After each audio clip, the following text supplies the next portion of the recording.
Extrait de l'ouvrage Projet pour un Bénin démocratique, une option gagnante pour sortir de la pauvreté et de la corruption. Auteur Richard Boni-Woro. Chapitre 2, partie 6. La norme égalitaire. Les jeunes démocraties peuvent être vacillantes et peiner à se révéler profitables à tous. Cela vient souvent de la minceur de leur terreau, élections qui font écran, droits fondamentaux limités, etc. et de leur adhésion à un mode de développement économique guidé par des politiques et des pratiques néolibérales. Ces démocraties possèdent toutefois l'avantage de leur jeunesse. Je pense notamment ici au Bénin, que je regarde aussi avec un œil optimiste malgré ces défis. En fait, dans son cas, tout est loin d'être perdu, avec un réalignement gouvernemental à court terme et l'inculcation, à moyen terme, d'une culture de la participation citoyenne à l'aide d'une scolarisation de masse. La démocratie béninoise pourrait se consolider au lieu de s'étioler et permettre au pays de se développer davantage équitablement.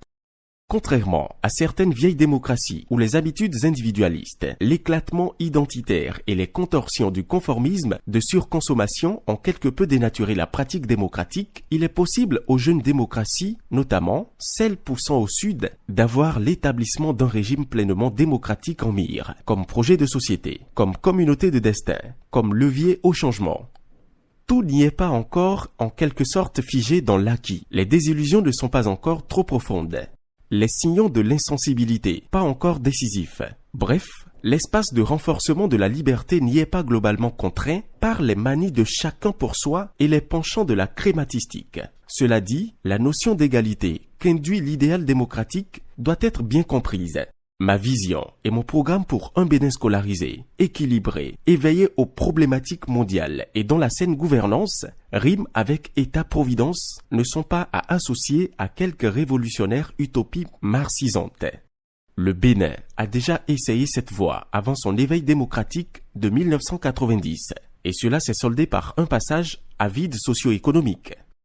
Ma vision et mon programme sont bien au contraire à situer du côté des solutions sainement pragmatiques. Des solutions qui prévoient entre autres l'égalité normative des conditions, la libre entreprise, des droits sociaux réellement en vigueur, un filet social, la transparence et la liberté de presse, le respect des lois et de la nature.